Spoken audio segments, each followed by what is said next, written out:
Hey guys, some cards are on fire. Let's have that conversation. It's coming up next.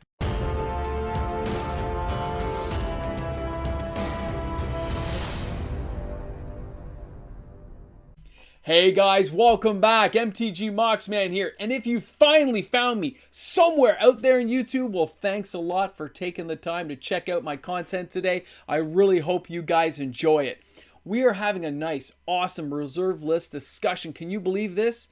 Some of the cards I'm talking about today have sales that are so strong that I feel they're almost on fire. Can you believe it? Get it? On fire? You saw the thumbnail. You guys know what I'm talking about. So our first card today is going to be Nova Pentacle. Now, you can see it there on the screen. The artwork is gorgeous. Now, I'm mentioning this card in particular. Now, price-wise, you're talking like $52 in the EU, $123 in Canada, and then, of course, $82 in the US of A. But I used to use this card all the time. See, when we used to just have dual lands in our old decks, you had to find a way to manipulate mana to get certain colors you needed, and this allowed for it.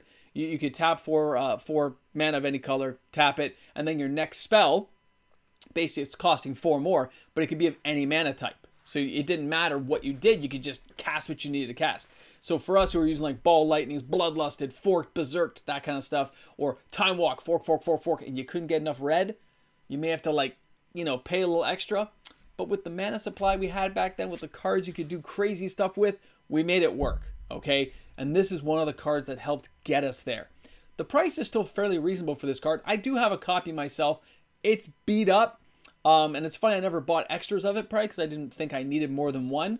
But it's been a good time with this card. It has good memories. Just I remember the forking and time walking and fork, and having to sometimes come up with that extra red was hard to do without that mana flare if you didn't get that card in your hand. So I can see why this card is being picked up and why the sales are so strong on this particular card. Way to go, Nova Pentacle. You deserve a little thumbs up there. Now, our next card, Master of the Hunt, which is funny because Master of the Hunt, I remember using this card in a green-white deck because Master of the Hunt gives your wolves banding, like bands with other wolves. But the funny thing is that the picture, we used to laugh because it looks like he's got dogs. This doesn't look like wolves, okay? And you'd pay 4 for a 1/1 creature, but when you needed to use it, when you needed multiple creatures out there, and if you had Mana Flare, if you used like a green, white, red, or a multicolored deck, you could pump out a lot of creatures, which were kind of lacking in the old days, right? So this guy was a very usable card. And at $80 Canadian, come on, $67 in the US and only $51 in the EU, and the sales are strong. Another card being picked up multiple copies a day across multiple platforms. Nothing locally available here. And I know it's on the buy list for a few of the stores, and they've asked me, if you know someone who has it, we're buying. So this card is being looked at for some reason. I can see it's very usable in the 93-94 format. It's a fun card. I use it myself. I still have my copies at home. I have a play set that I used back in the day. So Master of the Hunt, of course you're a useful card. We miss you. We miss you. About time you're stepping up here. All right, Mana Matrix. Mana Matrix is a card I actually don't own a copy of, probably because I never saw it in my youth and never used it. Now, Mana Matrix has been going up lately. In the last 40 days, it's really been climbing up in the English copies. $230 Canadian, $240 in the US, $151 in the EU. The numbers are a little bit skewed between heavily played, moderate, light played, near mint, depending on what you're looking for. So these prices, of course, remember guys, are just averages depending on what you're looking for. And there might be auctions out there that are actually cheaper. Now, reducing casting cost of spells is amazing. So I can see why people, when they see it can reduce things, really start looking at cards like this. For me, it's the artwork. It looks beautiful. I love this old style artwork we used to see in the old days in Legends. And that's why I'm surprised I don't remember seeing this card ever played, because it actually has a fairly decent effect. I guess people in my town just didn't have any because it never came up. So Mana Matrix, way to go, man. Stepping up. In the Eye of Chaos is next, guys.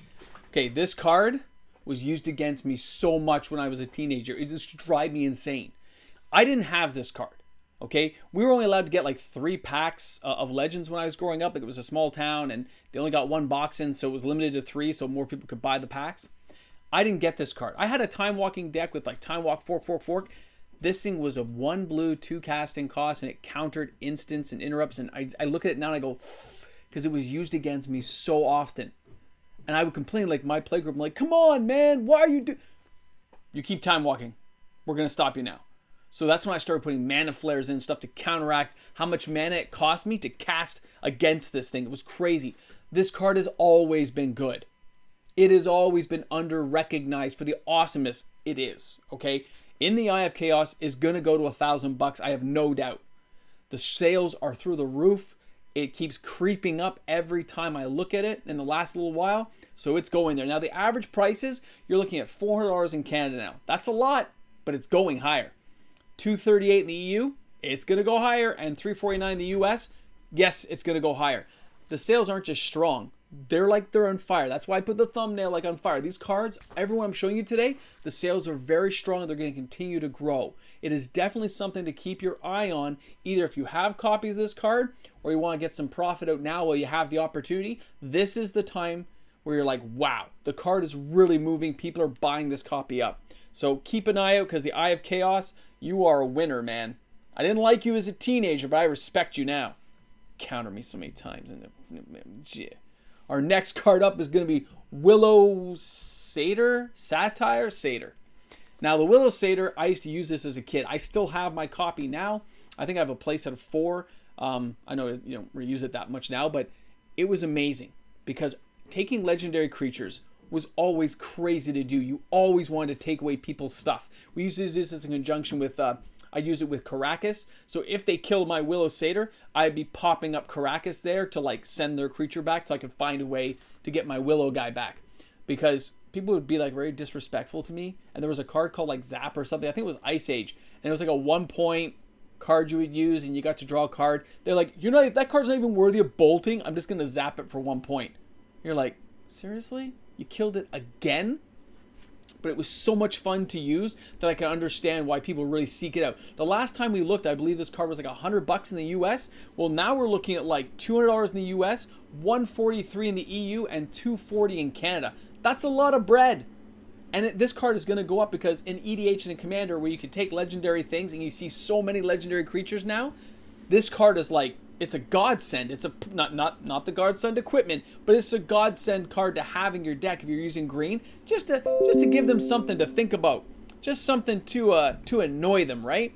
I mean, I can really see that coming into effect more and more. So if you don't have this card, I recommend getting one because again, the sales are very strong and it's something you're going to want to keep an eye on. It's not cheap, guys. Okay, I understand that, but it's going to go higher. Don't want to have those regrets, right? Remember, you got to hold the line in your reserve list stuff. Hold it. Our last card of the Gnomes. Now, I only saw this used twice when I was a kid. The artwork's funny. Okay, they got the little drilling goggles on. The flavor text is like they're undermining my defenses. Now, it cost 4 for this little wimpy gnome guy. But he could turn your planes into colorless mana.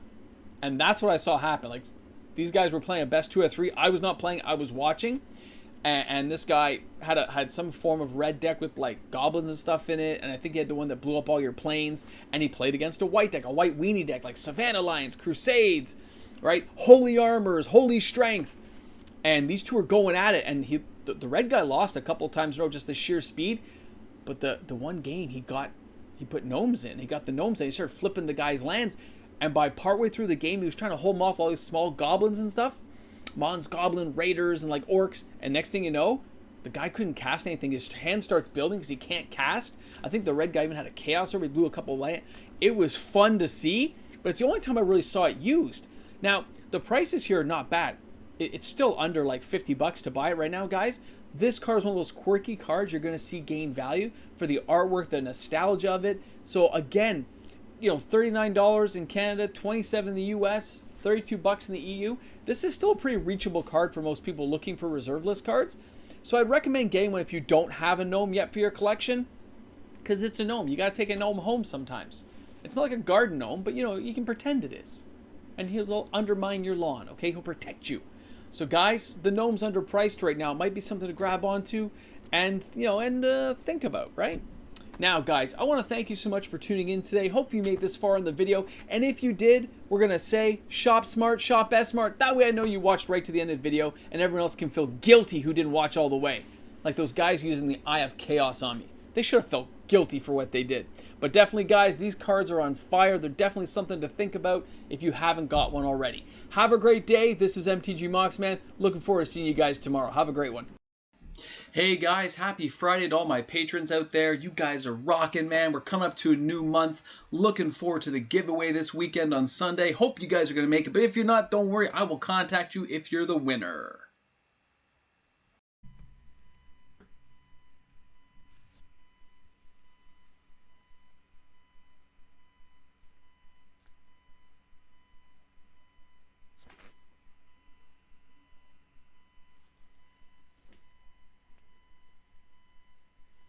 No, it was not mute. I just wasn't talking. 189 to go. Boom! Boomstick.